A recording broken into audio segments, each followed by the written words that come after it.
Mahigit isang taon nang iniinda ng 72 anyos na si Lola Virginia ang ilang komplikasyon ng kanyang sakit na diabetes. Kwento niya, iniinda niya na lamang ang pananakit ng katawan at pamamanhid ng kamay dahil wala naman silang sapat na pera para sa kanyang gamutan. Nakatulong siya kasi hindi na ako masyadong pupunta sa doktor. Kada check-up kasi sa akin, tresmel kasi diabetic na ako. Sa ngayon, sinasamantala ko pag may medical check-up para medyo maka-ano-ano naman ako. Niya naman kaya ako sa mga akit ko. Sila na nagagastos ako. Si Nanay Alicia, 3 taon na rin na pinapahirapan ng sakit nitong alta presyon. Madalas na rin raw na sumasakit ang kanyang likod kaya itinigil niya na ang pagpapatakbo ng kanyang sari-sari store. High blood. Ngayon, 5 days nang makulog ko. 5 days na makulog. Kaya napilitan ako magpa-check up.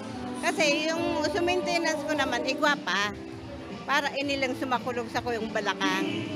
Si Lola Virginia at Nanay Alicia ang ilan lamang sa mga naging benepisyaryo ng medical mission ni dating ako Bicol Party List Representative Kito Ko na isinagawa sa Barangay Rawis, Legazpi City ngayong araw. Bukod sa libreng konsultasyon, laboratory test at mga gamot, may handog rin na libreng hot meals at snacks sa aktibidad. Ayon kay Claudine Ko, anak ng dating opisyal, mahigit 300 na mamamayan ang target nilang maserbisyuhan sa aktibidad na may layuning mapaglingkuran ng mga kababayang kapuspalad. Actually, second wave na po ito na sa Rawis. Nag-promise po kasi kami sa kanila na babalikan po namin sila kasi hindi po namin natapos last time. So, sinituit namin na babalikan po talaga sila kasi maraming nangangailangan ng tulong, ng medical attention. Dagdag pa niya, sa paraang ito, kahit papano'y naiibsan daw nila ang paghihirap na dinaranas ng kanilang kapwa albayano.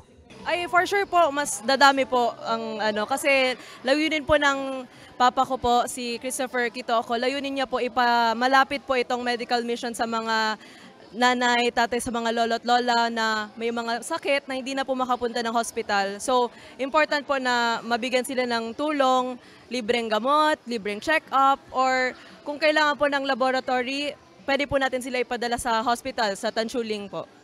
Samantala, nakatakdang dalhin sa iba't ibang lugar sa lalawigan ng Albay ang medical mission na ito. Para sa mga balitang Tatak Bicol, John Lopez.